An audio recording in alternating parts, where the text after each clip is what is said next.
turma, bom dia, boa tarde ou boa noite, né? Não sei qual horário que vocês vão optar por assistir essa gravação do conteúdo de hoje.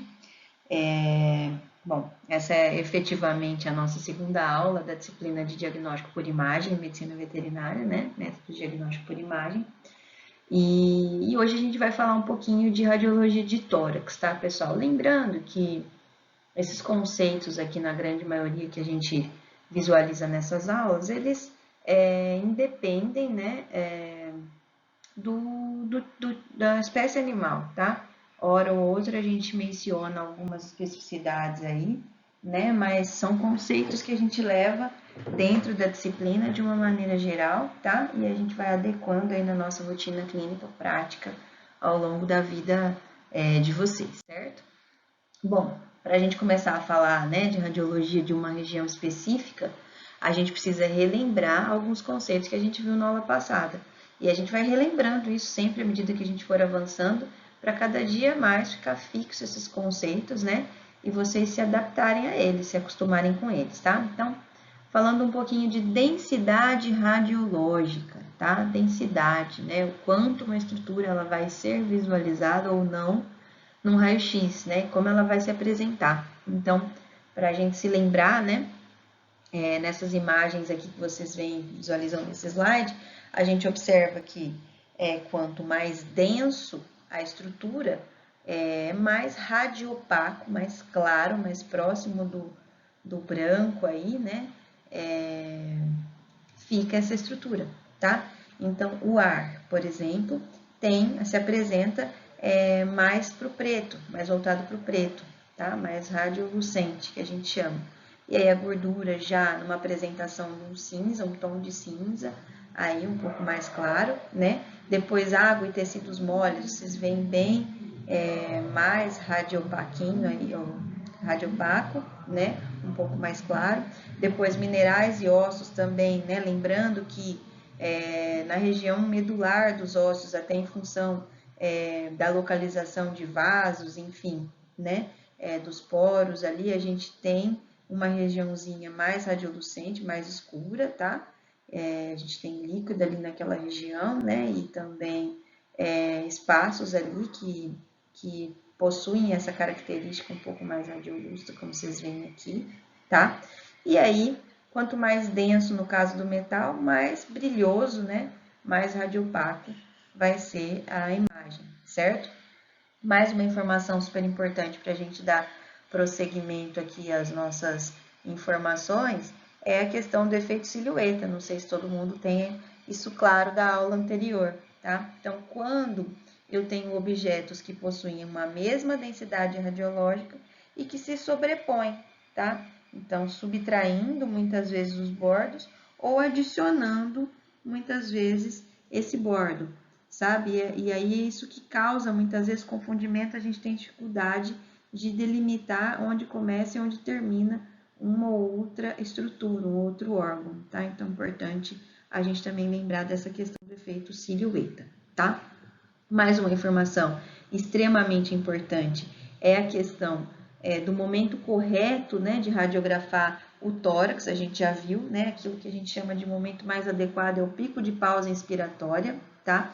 E isso está muito relacionado com o posicionamento dos órgãos dentro da cavidade torácica, tá? Então, nesse momento de pico de pausa inspiratória, né, o contraste fica acentuado entre estruturas radiolucentes e radiopacas. E aí, então, a gente tem uma menor sobreposição de vísceras, tá? Uma coisa que é importante, né, que até nesse slide a gente consegue visualizar de uma forma bem didática, é a questão do posicionamento do diafragma, né? Quando a gente tem o pico de inspiração, a inspiração, a gente observa, né, que o diafragma, ele avança, né? E com isso, a câmara cardíaca, né? O coração, ele também avança, né? Permitindo que a gente visualize de uma forma mais segura, né? As dimensões do pulmão e do coração inserido ali naquela mesma imagem, né? Isso também faz com que os vasos, né? Eles se tornem mais fáceis de serem visualizados, né? Mais separados do que nessa segunda imagem que a gente está vendo aqui. né? Então, nesse momento, é o momento em que a gente consegue observar com uma maior segurança todas as estruturas contidas nessa caixa torácica, certo? Quando a gente tem o movimento expiratório, né, a gente percebe que o diafragma, ele não permite, né, essa mesma visualização, fica tudo meio sobreposto, né, a gente não consegue separar muitas vezes o bordo, né, do pulmão contralateral aqui, né, a visualização que a gente escolheu, então isso dificulta um pouco a nossa visualização. Antes que a gente dê sequência, né, às imagens radiográficas da região de tórax, é importante a gente relembrar um pouco da anatomia dessa região, tá? Como eu falei para vocês, a disciplina de diagnóstico, de método de diagnóstico por imagem, ela vai cobrar um estudo paralelo de anatomia, uma revisão paralela de anatomia, tá? Então, isso é natural que ocorra, né? Sempre que vocês forem avançando aí no curso, nas disciplinas, vocês vão ver que mais correlação ainda essas disciplinas próximas têm com as disciplinas iniciais, lá do primeiro e do segundo ano. Então, a gente vai voltar para anatomia nesse momento, tá? E aí, o que a gente tem de lembrar? Tá? De toda essa composição aqui de tórax, né? Então, desde as costelas, né? Aos processos vertebrais aqui, né? As vértebras dessa região torácica, as vértebras torácicas, né? Ainda, né? Uma região que entra dentro dessa avaliação aí de tórax nossa, muitas vezes é essa região cervical, tá? Então, que se inserem, né? Órgãos importantes como a traqueia, o esôfago, as próprias vértebras cervicais, tá? A região aí, que é uma região super importante de a gente avaliar, porque vai estar sempre interferindo aqui na região de tórax, que é essa região escapulohumeral, né? Essa região proximal de húmero aqui, né? Então, independente do bom posicionamento que a gente fizer aqui durante o processo de bater a imagem radiográfica, né, da região de tórax, a gente acaba tendo uma sombrazinha aqui dessa região cranial de húmero, né? Então, é importante a gente conhecer bem essa estrutura para diferenciar ela no exame, não considerar um artefato importante, tá? Então, essa região aqui de articulação de ombro, né? Escapulohumeral aqui também é uma região que acaba sobrepondo em alguns momentos, né? A nossa análise. Então, sempre, pessoal, lembrar, né? Então, aqui a gente tem o pulmão, né? Então, o bordo do pulmão esquerdo aqui nesse caso, e aqui já o pulmão direito, né? Toda a região de diafragma aqui, de bordo do diafragma, bordo cranial, região cranial, que vai separar, né? A cavidade torácica da cavidade abdominal propriamente dita. Então, sempre lembrar das delimitações topográficas desses órgãos, né?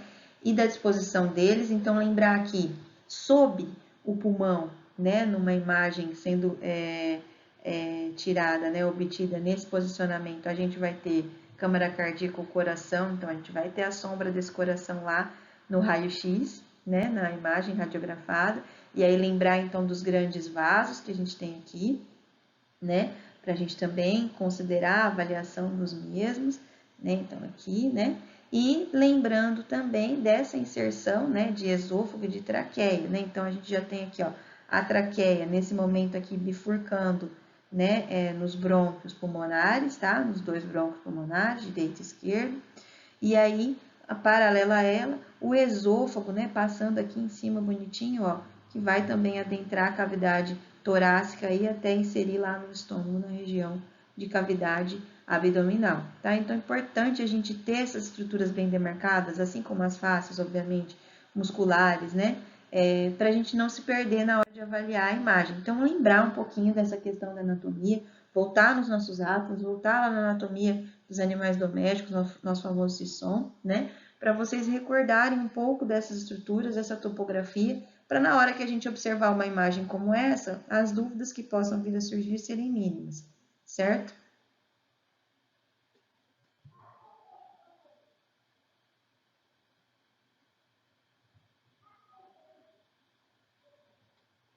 Então, aqui naquela mesma imagem, né, agora já com algumas demarcações aqui, né, com marca imagem, então o que a gente consegue observar, né, pessoal, naquela imagem anterior aqui, do slide anterior. Então, vejam lá, né, a entrada aqui da cavidade torácica, né, em que a gente pode observar o lobo pulmonar cranial esquerdo, que vocês estão vendo aqui, tá? E aí, aqui, né, pensando nos vasos, grandes vasos, então veia pulmonar cranial direita, né, que tá aqui pintadinha de rosa, como vocês conseguem observar, o brônquio cranial direito, tá? Então, aqui, ó, né, inserido aqui, né, a veia cava cranial, né, então uma estrutura importante que a gente consegue ver inserindo aqui no coração, tá vendo, ó? Ah lá, esôfago, né, essa região aqui superficial, um pouquinho mais radiolucente, como vocês estão vendo aqui, logo abaixo a gente tem a traqueia, um pouco mais a radiopaca, né, como a gente também consegue observar, então, aqui superior, né, o lobo pulmonar cranial direito, tá, então aqui, ó, né? A aorta descendente, que a gente consegue visualizar bem aqui também, né? As arterinhas pulmonares, tá? Menorzinhas aqui. Veia cava caudal, né? Aqui, ó, passando bem aqui superficial, né? Ao lobo pulmonar acessório, tá? Aqui. E aqui, né? O coração, né? Que é uma coisa que a gente tá mais habituado, né? A olhar e já identificar. E as arterinhas pulmonares que vocês conseguem ver aqui, tá? E aqui já pensando em diafragma, tá? Então, a crura diafragmática direita, lá do outro lado, a crura diafragmática esquerda, tá? E a gente vai conseguir visualizar isso num outro plano também, numa outra visão ventro-dorsal, tá? Aí aqui, né, nessa outra imagem, então a gente bate o olho, parece tudo muito escuro, devagar a gente vai começando a observar, a gente pega como parâmetro o coração, né, para subdividir as demais estruturas, então novamente, olha lá que legal, o coração, né, o arco aórtico que tá aqui, ó, a traqueia, tá? Aí aqui, né, os ramos aqui, né, as artérias pulmonares, aqui, né, a gente tem as veias pulmonares, a aorta descendente que tá aqui, né, aqui, né, logo abaixo do coração, essa inserção um pouco mais radiopaca, né, que vocês conseguem ver aqui, né, gordura, certo? A veia cava caudal, logo abaixo aqui, ó, que a gente consegue também visualizar bem a inserção dela. Vamos lá para uma outra imagem agora, ver se a gente fica um pouco mais craque nisso. Os linfonodos, então aqui, ó, só lembrando, pessoal, essa imagem é uma imagem de livro, a gente pode guardar ela para o nosso dia a dia até a gente habituar, mas quando a gente bate o raio-x, essas são as regiões que a gente espera encontrar os linfonodos externais, né? Então, aqui em região de externo, tá? Limite de externo. Aqui, linfonodos mediastinais craniais, tá? Então, da região de mediastino, que a gente já vai ver numa outra projeção para vocês compreenderem, né? Mas o espaço que compreende aqui, aliás, por onde passam, né? Esôfago, traqueia, né? Alguns órgãos importantes entre os dois pulmões aqui, tá? Então, os linfonodos mediastinais craniais e os linfonodos traqueobrônquios, tá? Então, nessas regiões a gente busca encontrar essas estruturazinhas, tá? E aí, uma coisa que é extremamente importante é a gente afinar, né? Deixar bem afiadinho, na verdade, os nossos olhos quanto às densidades radiológicas, justamente para a gente conseguir identificar quando não há algo fisiológico nessa região, tá? Então, quando a gente tem líquido na cavidade torácica, obviamente, a gente vai ter uma variação nas densidades radiológicas que seriam as esperadas, né? As aguardadas. Então, a gente pode ter alguns tipos de líquido na cavidade torácica: sangue, pus ou plasma.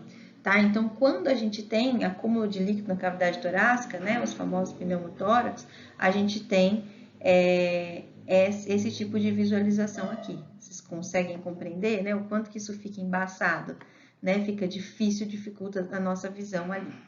Então, cadê o coração em primeiro lugar, né? Então, a estrutura, né, a densidade da água, do líquido que está ali, ela modifica a radiopacidade aqui aliás, a densidade radiológica geral das estruturas, e aí isso causa um confundimento com a região do coração. Então, poxa, eu não consigo visualizar o coração, tem líquido na cavidade torácica, certo?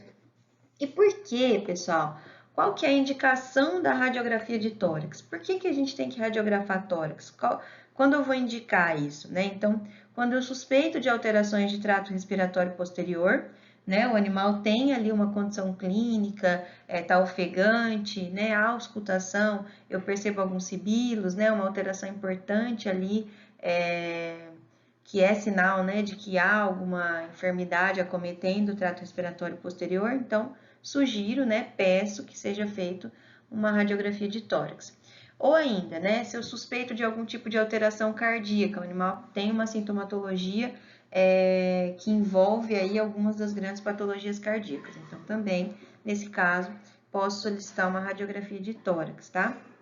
Como vocês viram, a gente consegue visualizar com bastante precisão o coração, né, os principais complexos ali, as veias e artérias envolvidas ali, certo?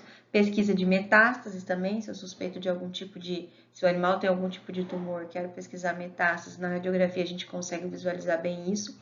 Para uma avaliação pré-anestésica, o animal vai passar por um procedimento cirúrgico, a gente quer avaliar pulmão, né, para ver capacidade pulmonar, ver se vai ter uma boa resposta, se tem algum risco de complicações, então a gente também pode pedir como exame a radiografia torácica. A avaliação dos animais com histórico de trauma e fraturas, né, então o animal foi atropelado, né, tem histórico de trauma, tem dor ali na região de costela, na região torácica, a gente pede uma radiografia para... ou ainda na questão da coluna vertebral, né, a gente pede para poder confirmar.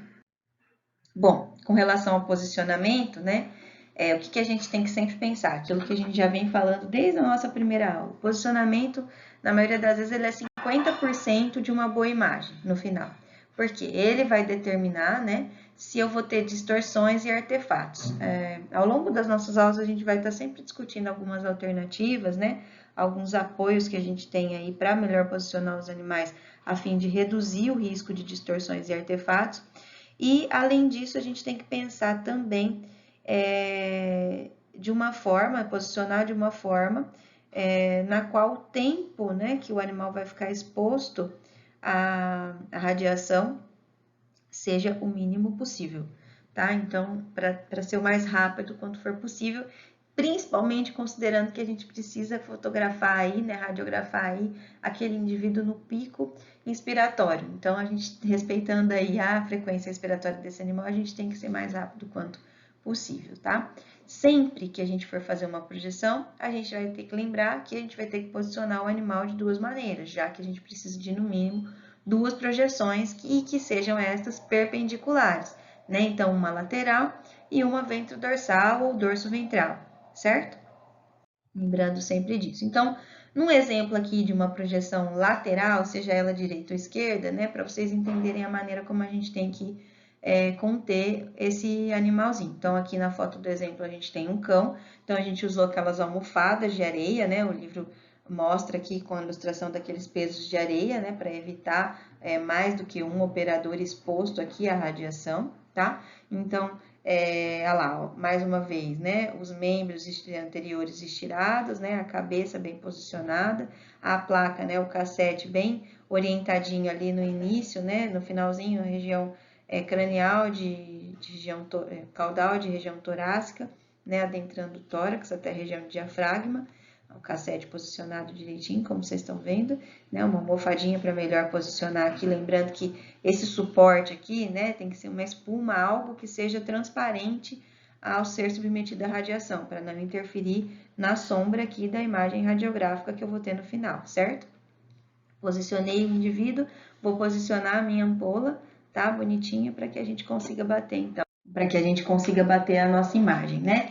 E aí, pessoal, uma coisa que é importante é a gente delimitar de uma forma bem didática o posicionamento desse indivíduo e aonde é que a gente vai concentrar o equipamento para que a gente faça uma boa imagem, tá? Então, os limites de uma boa imagem de tórax, eles são como está descrito aqui nessa imagem para vocês, tá? Então, o limite cranial seria a articulação do ombro, né, como eu já mencionei em alguns momentos, tá? O limite caudal seria a última costela, tá? O dorsal seria lá o processo dorsal das vértebras torácicas, tá? Então, a gente palpa e sente aqui o processo dorsal.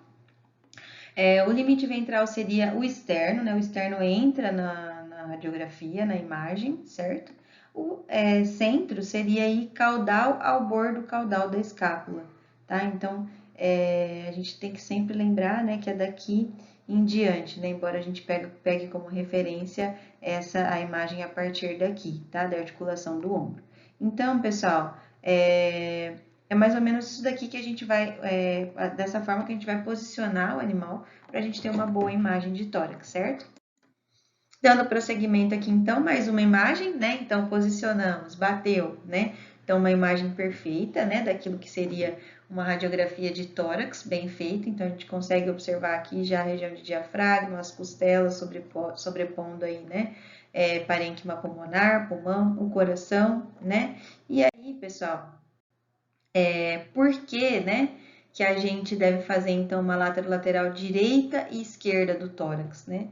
Então, muito importante. Quando a gente vai, por exemplo, procurar uma metástase, né?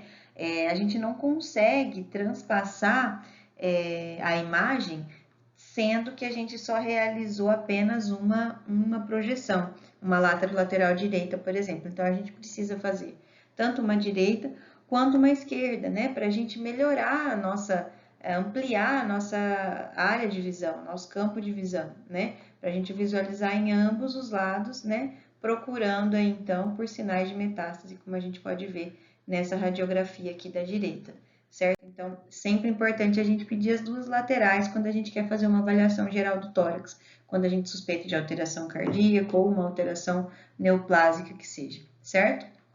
Bom, pensando agora, então, em posicionamento, né, ventro-dorsal, para uma projeção ventro-dorsal. Né? Então, a gente vai fazer o animal em decúbito, vento dorsal, a gente faz o animal em decúbito dorsal, lembrando das nomenclaturas, né? O raio-x vai incidir aqui na região ventral e sair pela região dorsal. Então, ventro dorsal, o animal em decúbito dorsal, como vocês estão vendo. Normalmente, a gente pode usar umas cintas, né? A gente prende com a cinta aqui na mesa de radiografia, alguém segura, apoia os membros inferiores, ou a gente usa um pezinho, né, do mesmo modo aqui, alguém apoia ou a gente usa um pezinho para os membros anteriores, e aí a gente faz, né, o posicionamento do cassete aqui, como vocês estão vendo, nessa parte aqui, né, e incide o foco, né, do nosso raio-x aqui, para fazer uma boa imagem. Então, aqui, né, em imagem real, só para vocês entenderem, né, aqui é a região central, tá, o centro, né, a silhueta cardíaca, tá? 5 a 10 centímetros da cartilagem tifoide. Então, aqui que eu vou posicionar o foco do meu raio-x. E os limites aqui, né, na última costela de novo, tá? E aí lá, no início da nossa caixa torácica, como vocês estão vendo aqui nessa imagem. Posso colocar os pezinhos, né, para posicionar o indivíduo. Obviamente, esse indivíduo aqui tá, a gente fez uma anestesia, né, uma medicação pré-anestésica. E aí aqui o inverso do processo, que seria a projeção dorso-ventral, em que o animal tem de ser posicionado em decúbito ventral, tá? Então aqui a gente vai bater uma imagem dorso, vai fazer uma projeção dorso-ventral. Então a gente pode usar, como eu falei, espumas, né, para posicionar melhor aqui o crânio, o animal não ficar, né, com a cabeça deitadinha e não inclinar, deixar esse posicionamento do tórax oblíquo, né? Então ali, ó, usou-se espuma, né? Aqui o cassete bem posicionadinho, né, na região de tórax, até passando um pouco da região de tórax, para não ficar nenhuma estrutura de fora, fica bem batido, certo? Na prática, né, é isso daqui que a gente vai visualizar, esse tipo de situação, né, de posicionamento que a gente vai ter sempre, né? O centro é sempre a borda caudal da escápula, então aqui ó, a gente consegue ver o processo aqui, né? Caudal da borda da escápula, então aqui vai ser o centro da minha imagem, aqui que eu vou posicionar o foco da ampola, hora da gente bater, né, a radiografia.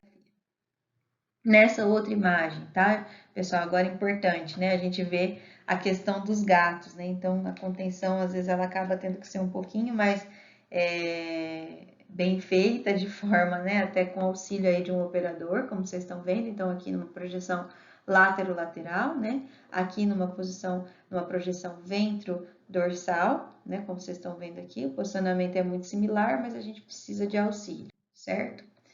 E aí, pessoal, uma vez que a gente fez o posicionamento adequado, os posicionamentos adequados para avaliação de tórax, a gente entra na avaliação das estruturas torácicas propriamente ditas, tá? Então, a gente vai falar um pouquinho, né, nesta aula, de observações a respeito do diafragma, numa imagem radiográfica, do esôfago, da região de mediastino, do espaço pleural, né? Então, vamos recordar tudo isso da anatomia, do coração e dos pulmões, certo? Então, vamos falar agora de diafragma.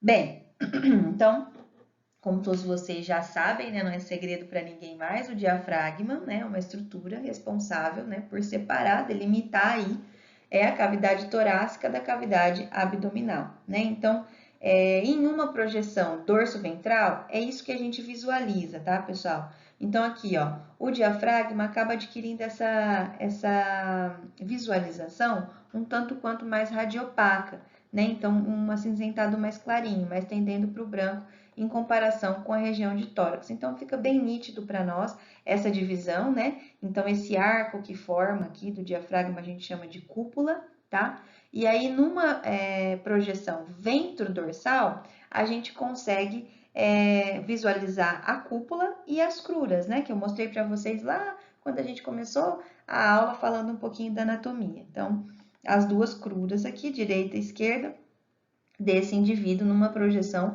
ventrodorsal, ou seja, o animal em decúbito dorsal, e aqui o animal em decúbito ventral, certo? E aí, então, desta forma, né, em função dessa diferença de conformação que vocês viram lá atrás, eu consigo identificar na imagem, mesmo que não esteja identificado no cassete, né, não tem uma letrinha aqui me dizendo qual que é a projeção, que tipo de projeção eu tenho. Quando eu só visualizo a cúpula, o animal está numa projeção dorso-ventral, tá? Quando eu só consigo visualizar, quando eu consigo visualizar as cruras, né, que é o que ocorreu lá atrás, isso indica para mim que o animal foi posicionado para uma projeção ventrodorsal, certo? Então, no decúbito dorsal.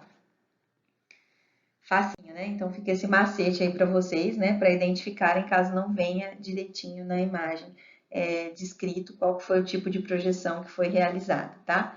Então, aqui, mais uma vez, né? A gente também consegue, né? Com essa questão do diafragma, identificar, né, com a imagem do diafragma, identificar qual a projeção, mesmo que ela tenha sido feita de forma lateral. Então, se está na lateral direita, a gente consegue observar, né, que as cruras, elas estão bem lateralizadas, né? Então, eu tenho a crura direita do diafragma e a crura esquerda, bem laterais, né? Posicionadas lateralizadas uma da outra, tá? E aí, no caso de ser, né, o decúbito direito, né, ou seja, a projeção é uma projeção lateral esquerda, a gente tem a crura D e E se encontrando, né, formando uma angulação aqui, como vocês estão vendo nessa imagem, né? Então, a gente consegue também, nesse caso, identificar qual que foi o decúbito lateral realizado para a radiografia, certo? Então, mais uma diquinha aí. Bom, ainda falando do diafragma, né? Então, a gente tem uma patologia, né, não tão comum, bem comum em gatos, né, que a gente vai ver na nossa rotina aí, que é a hérnia diafragmática, tá? Ela pode também ocorrer em grandes animais, tá, pessoal? Especialmente equinos. Então, falando aí de hérnia diafragmática, a utilização do raio-x para identificação, né, para diagnóstico de hérnia diafragmática, a gente precisa entender o que é a real conformação do diafragma, tá? E aí, então, a gente observa que no caso de uma hérnia diafragmática, essa conformação, né, essa integridade que a gente viu nos slides anteriores, ela não vai estar completamente visível, tá? Então, a gente vê pontos aí, estão obscuros e a gente não consegue ver o contorno de uma forma tão regular.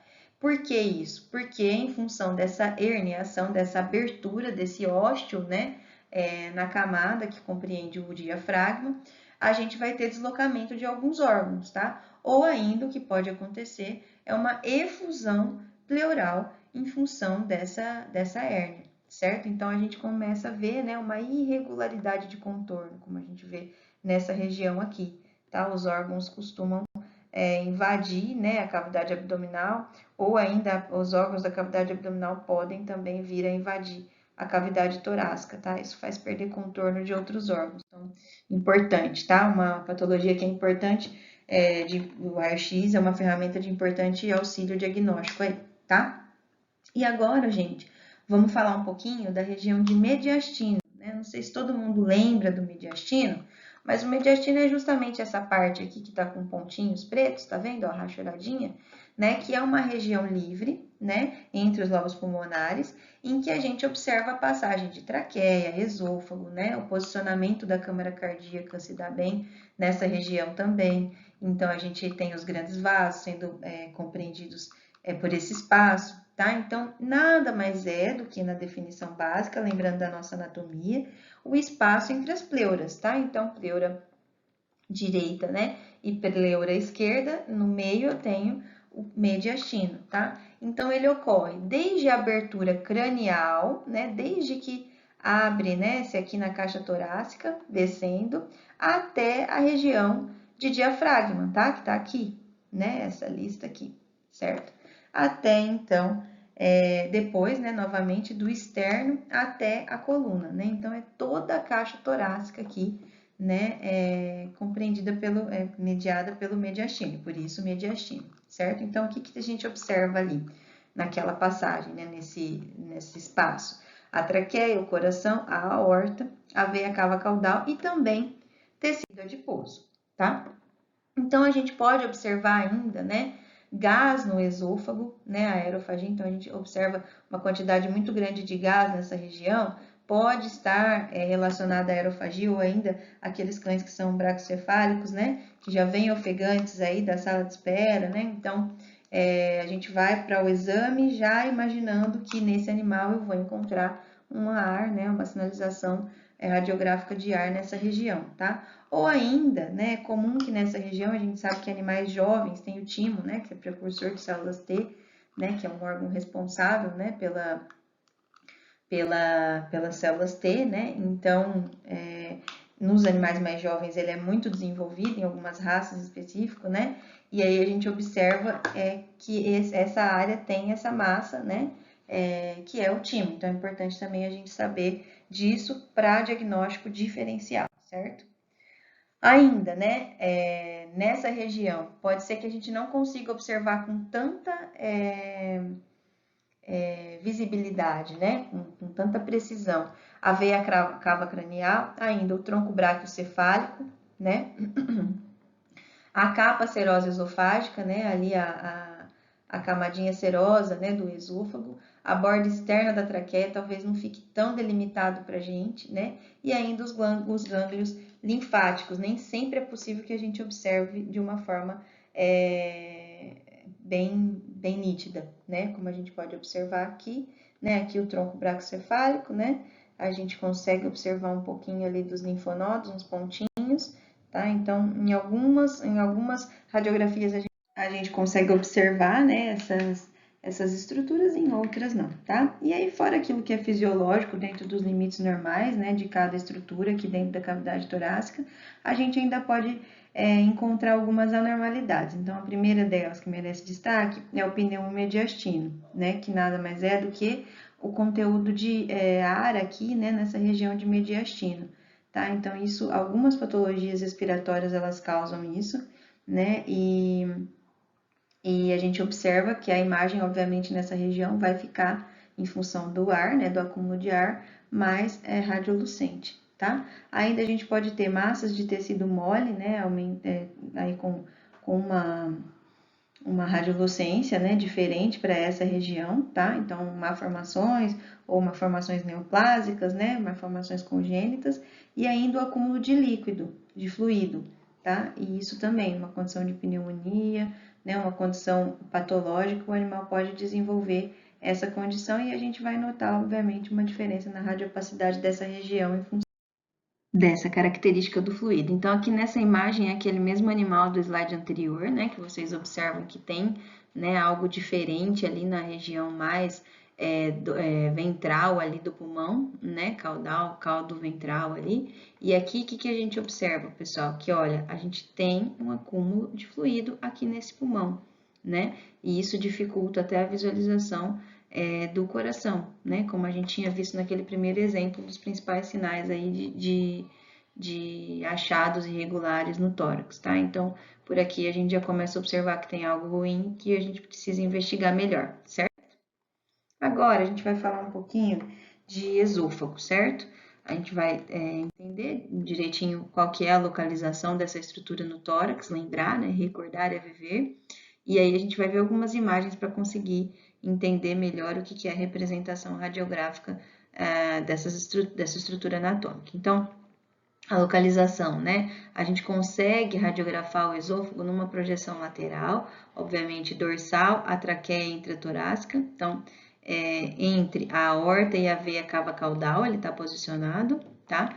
Na projeção dorso ventral e ventro dorsal, à esquerda da linha média, a gente vai visualizar esse esôfago, certo? As alterações, né? As principais alterações que a gente pode encontrar aí a nível de esôfago. Então, motilidade inadequada, o chamado mega esôfago, que a gente já viu fotos, né, daquele cãozinho.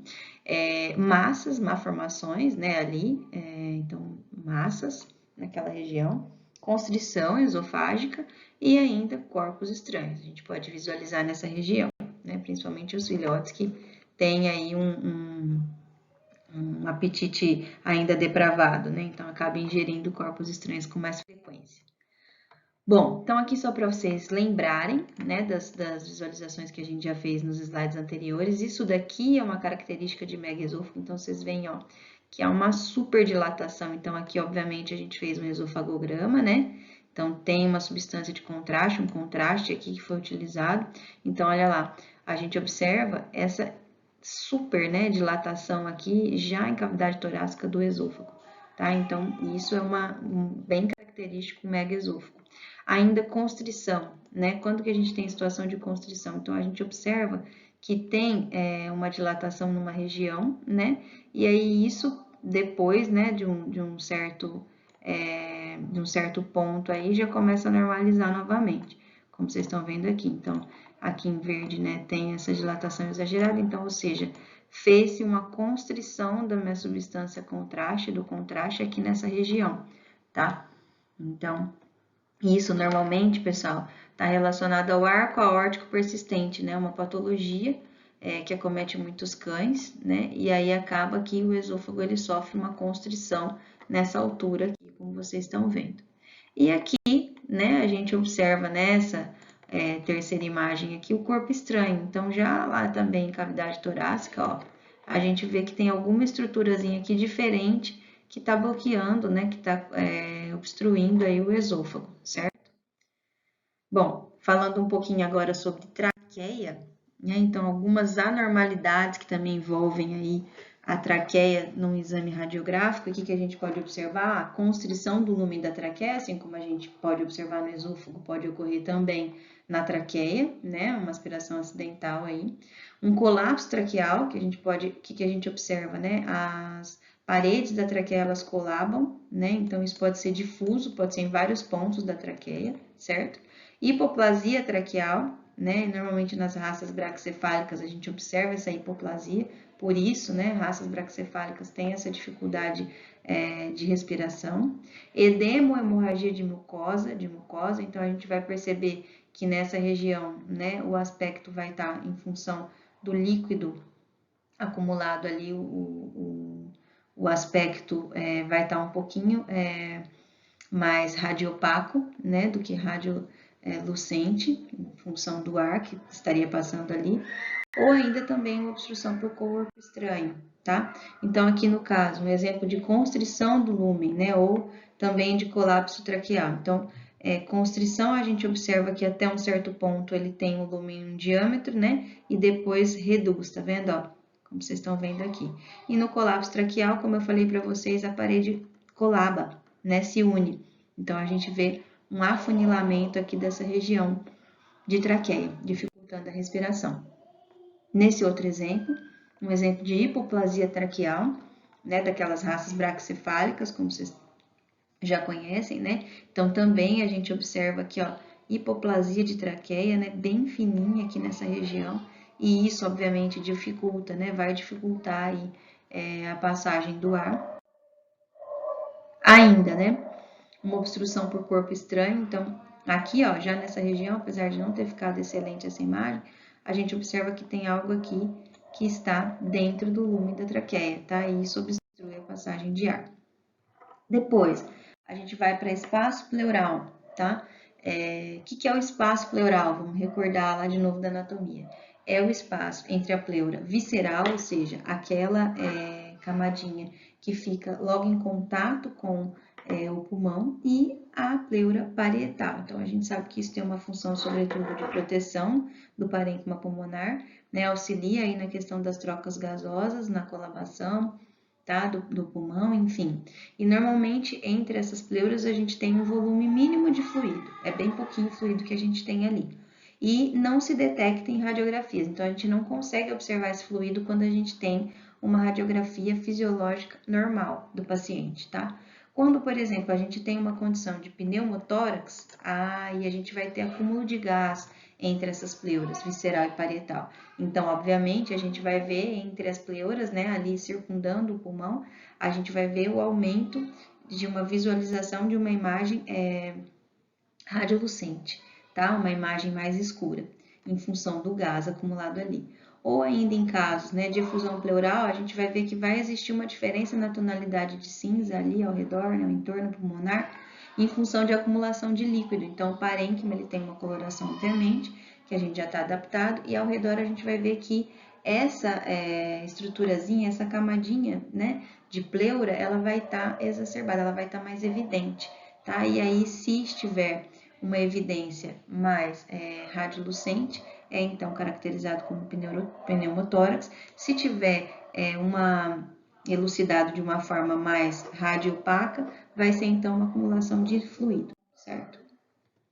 Bom, com relação agora a pneumotórax, né? Como que a gente visualiza isso numa imagem? Então, vocês estão vendo aqui, né?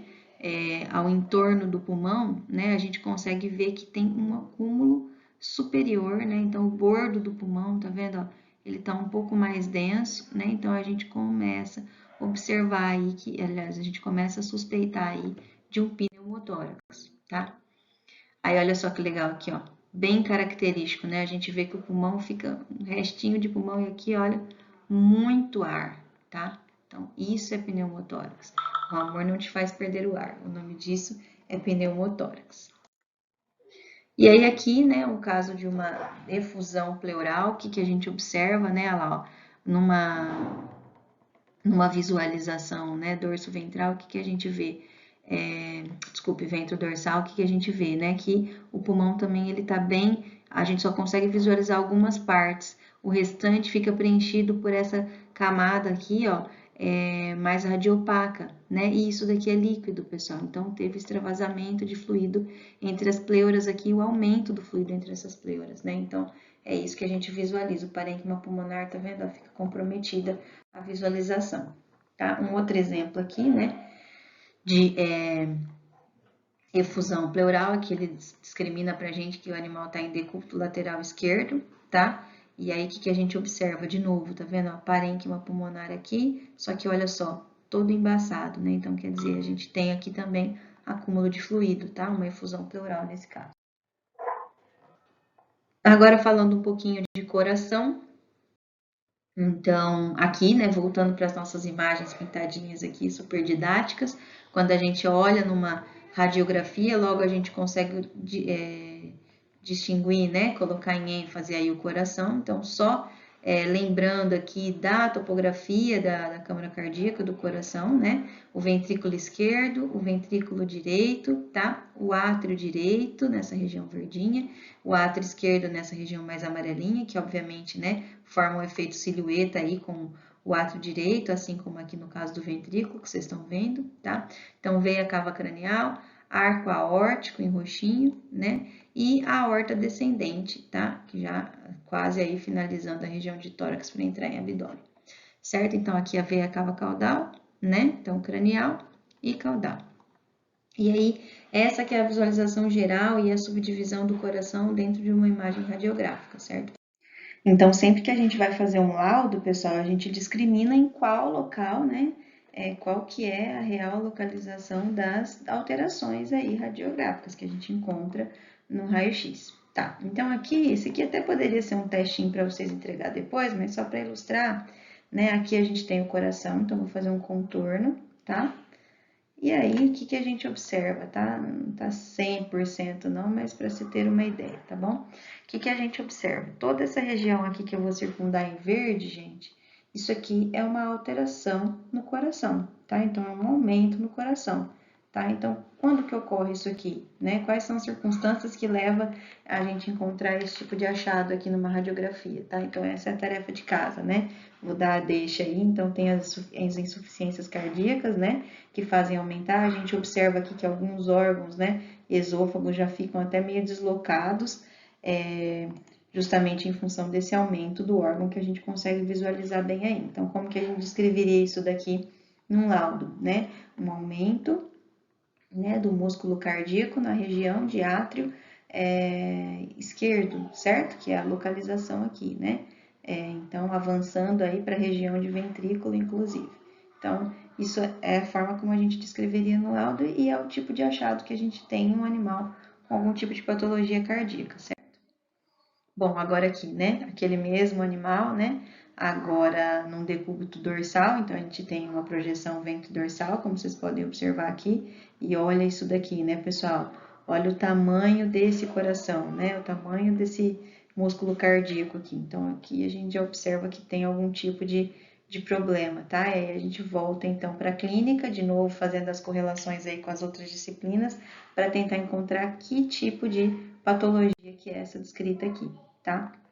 Aqui, tá? Então, olha lá, aumento do átrio esquerdo, né? Compreendendo até um pouquinho ali do ventrículo, obviamente, que a gente visualiza aqui nessa imagem, como eu mostrei na imagem do slide ainda há pouco.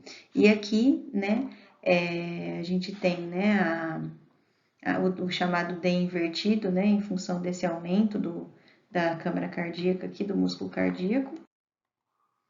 Ah lá, aqui também, né, a gente observa de novo, né, acho que nem todo mundo vai conseguir visualizar, então mais uma vez eu vou desenhar, então aqui o coração, tá? Que bonitinho, opa, ficou meio torto, mas vocês imaginem que é aqui, tá? E aí aqui, ó, toda essa região aqui de átrio esquerdo, ó, aumentada, tá, pessoal? Então, a gente pode suspeitar que nesse caso de uma neoplasia, ainda uma insuficiência, né? A gente teria que ter outros exames complementares aqui para fechar o nosso diagnóstico. Temos um coração doente, isso é certeza, tá? Então, outras anormalidades que a gente pode encontrar aí a nível de coração seria a efusão pericárdica, né?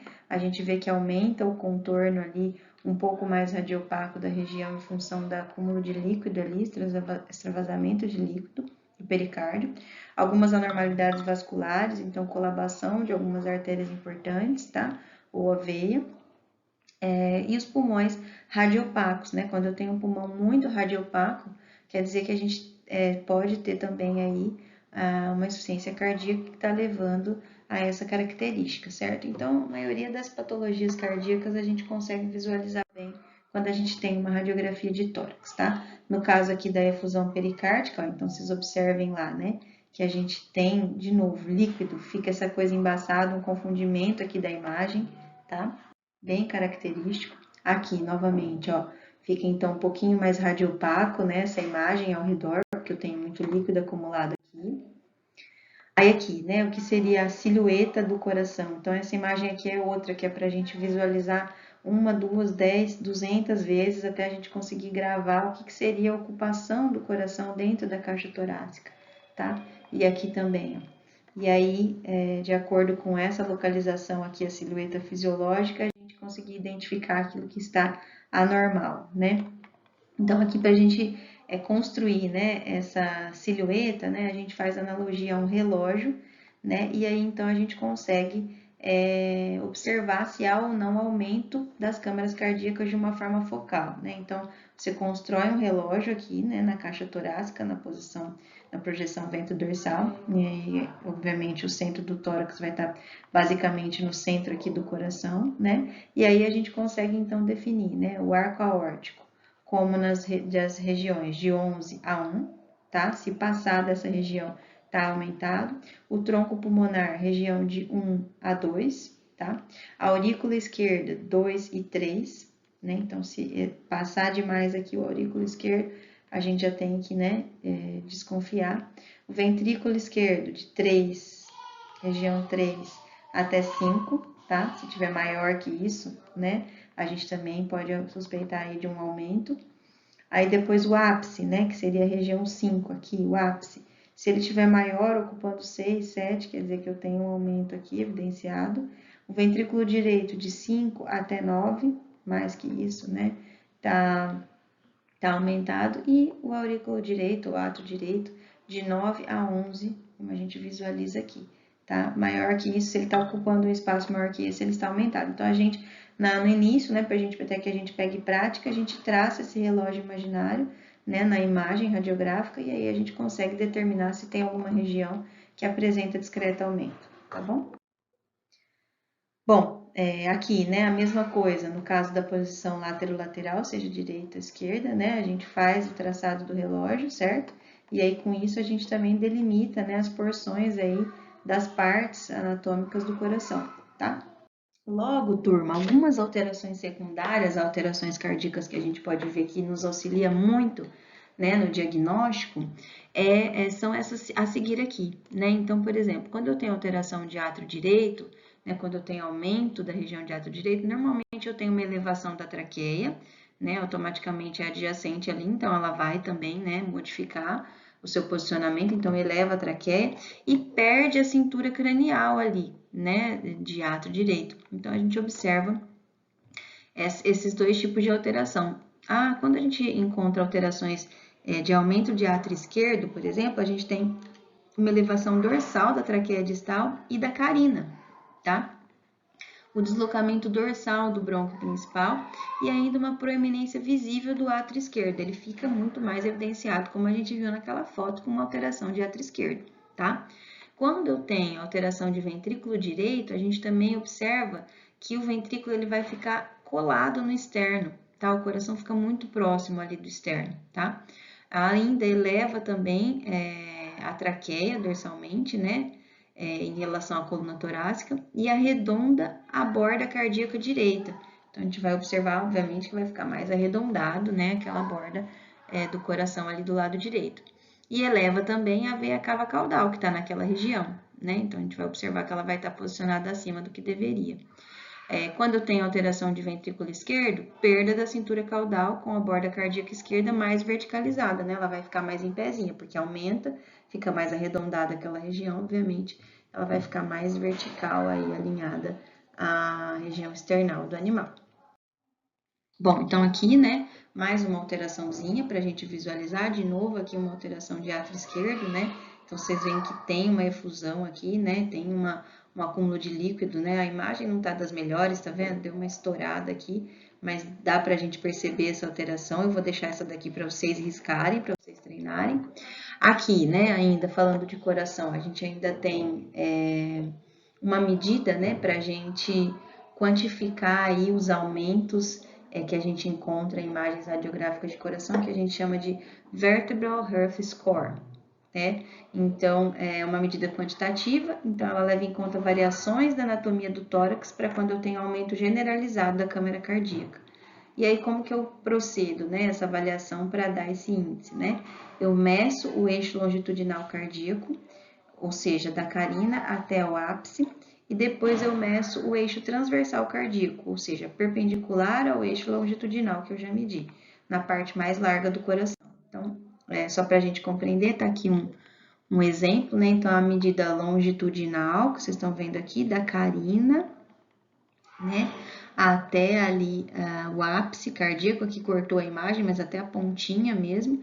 E aí, no ponto onde é mais largo o coração, eu faço a medida transversal, tá? Então, perpendicular 90 graus lá, ó, a medida longitudinal.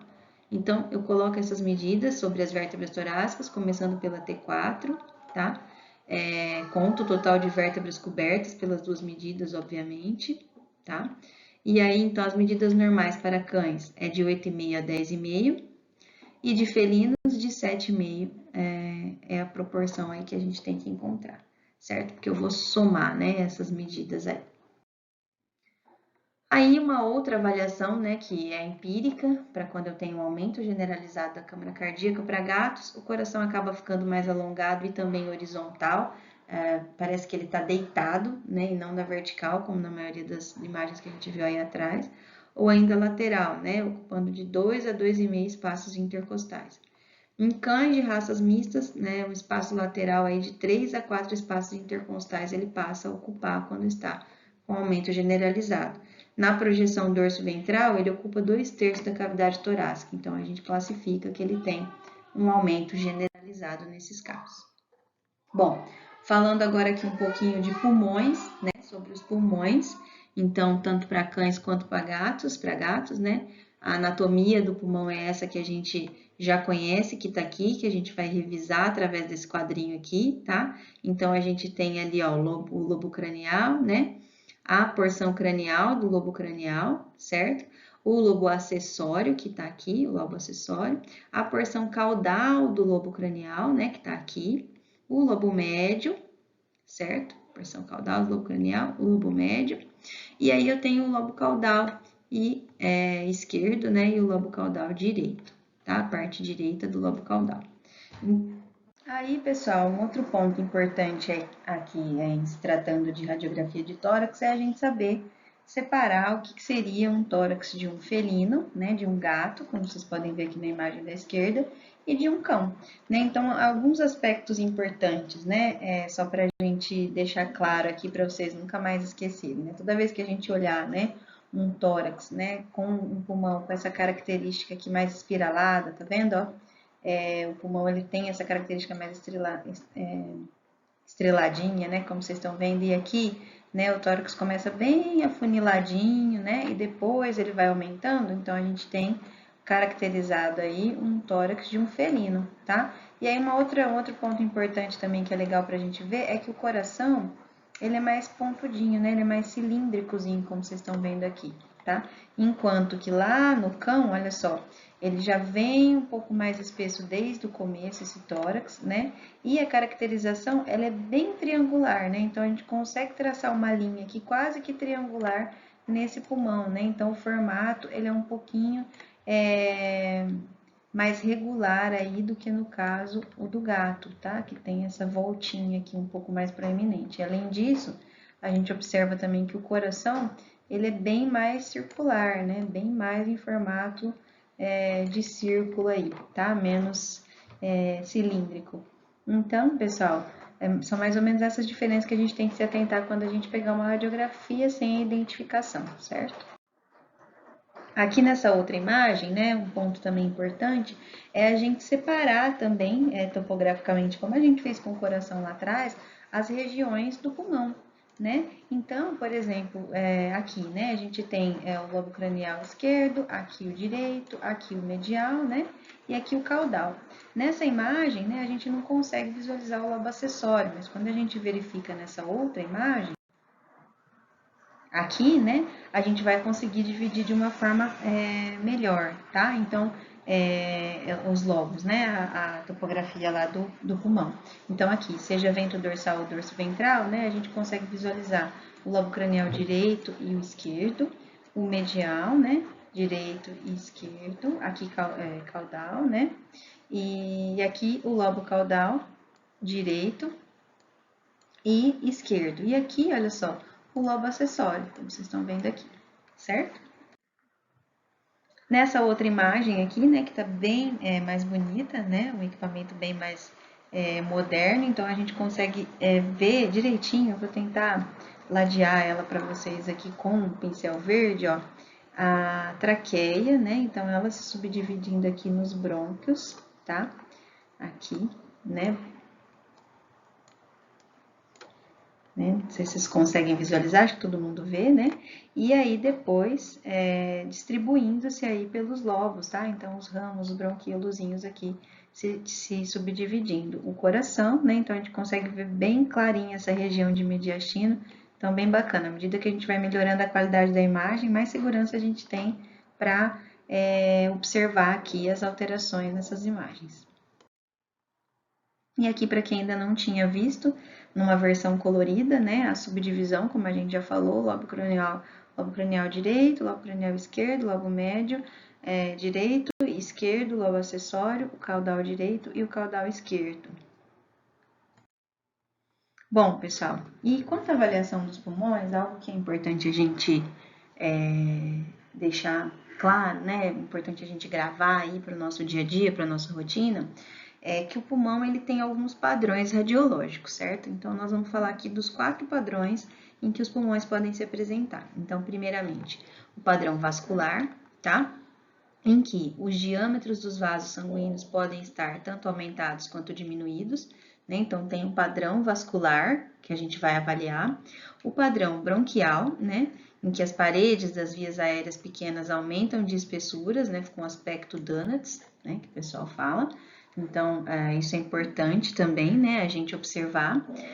O padrão intersticial, né? Que é quando a vasculatura, né? A vascularização ali fica pouco definida, a gente não consegue definir, né, circulação vascular, e o padrão alveolar, que é quando a vasculatura está totalmente ausente, né, então a gente observa um perfil ali de imagem muito semelhante a um fiozinho de algodão, com algodão na ponta.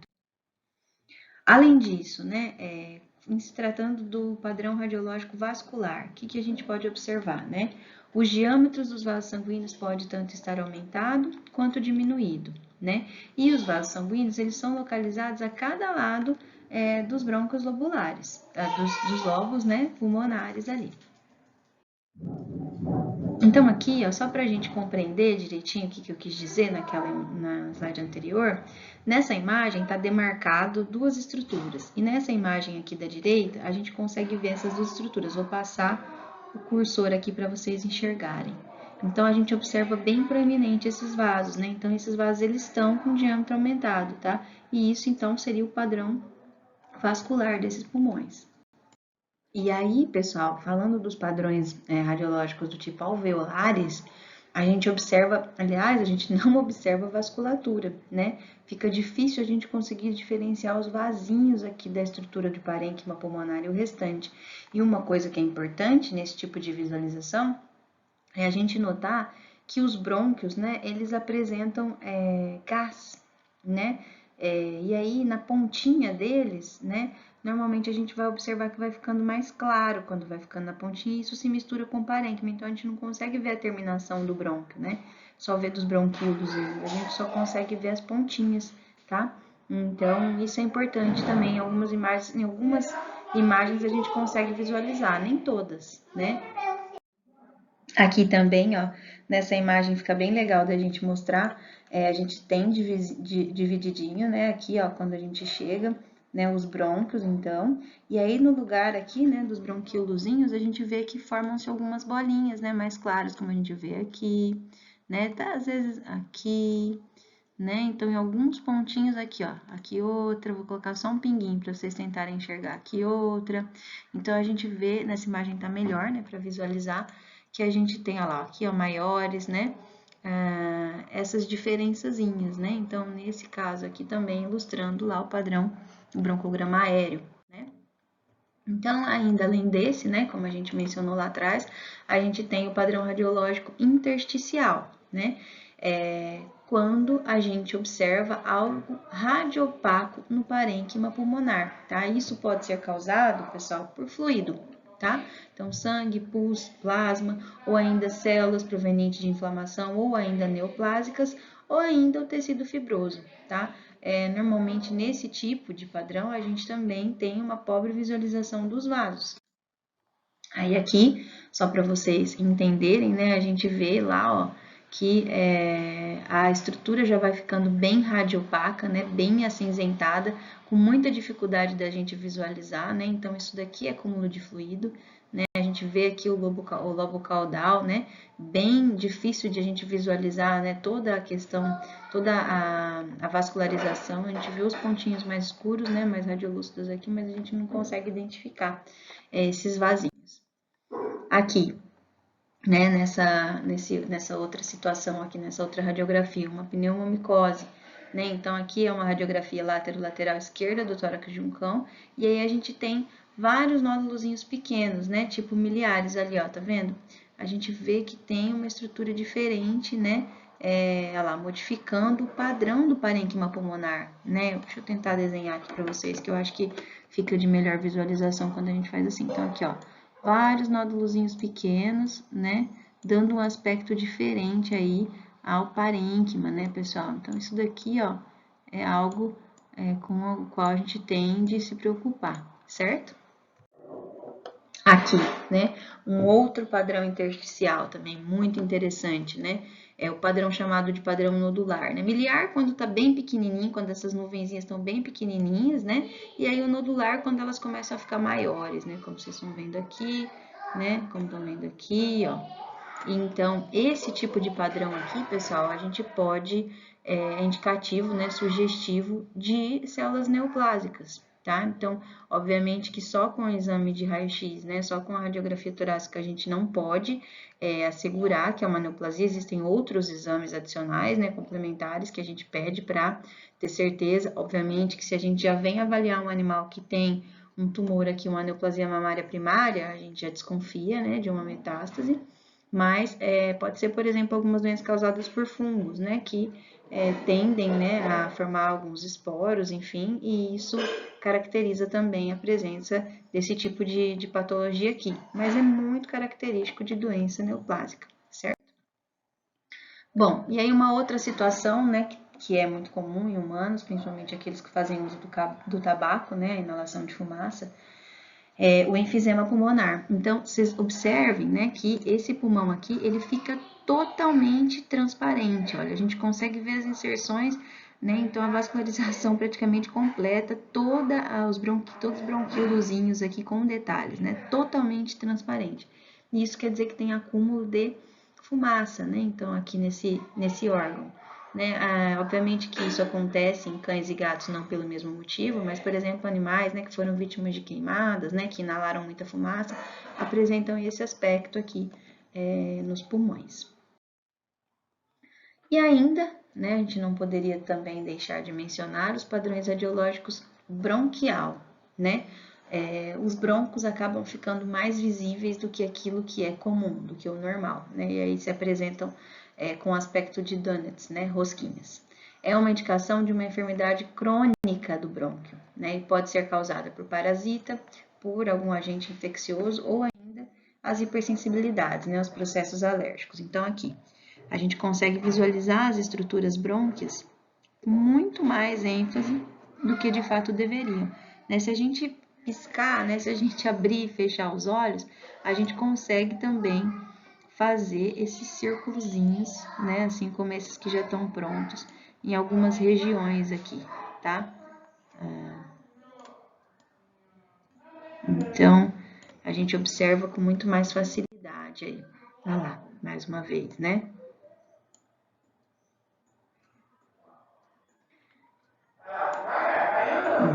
Nessa imagem aqui tá bem melhor do que a anterior. E agora a prova dos 9, né, pessoal? Será que vocês conseguem ver o que tem de atípico nessa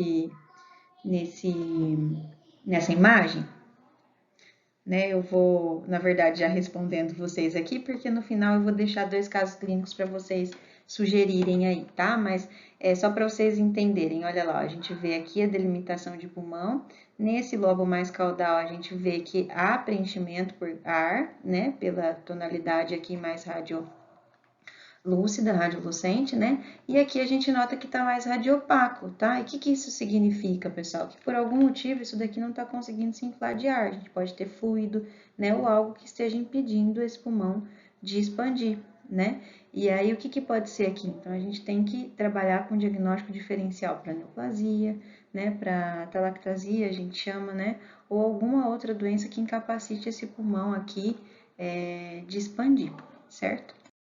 E é muito importante, obviamente, lembrar, né, pessoal, que sempre quando a gente tem algum tipo de lesão a nível de tórax, né, sempre quando a gente constata que há algo relevante aí fora do comum, fora do fisiológico na cavidade torácica, no exame, né, na cavidade torácica, a gente precisa sempre avaliar as estruturas extratorácicas, né, então observar bem a questão do terço caudal da região cervical, né, ver se não tem nenhum tipo de patologia ali também, né, ou uma falha morfológica ali que indique de repente uma fratura, né, ou algo que possa estar impactando diretamente, também com relação aos membros torácicos, tá? Mais uma vez, porção cranial abdominal, né, ver se não tem nada ali também que possa estar interferindo, né, algum tipo de estrutura óssea, esquírula ou ainda, né, a questão dos tecidos moles que estão próximos ali àquela região.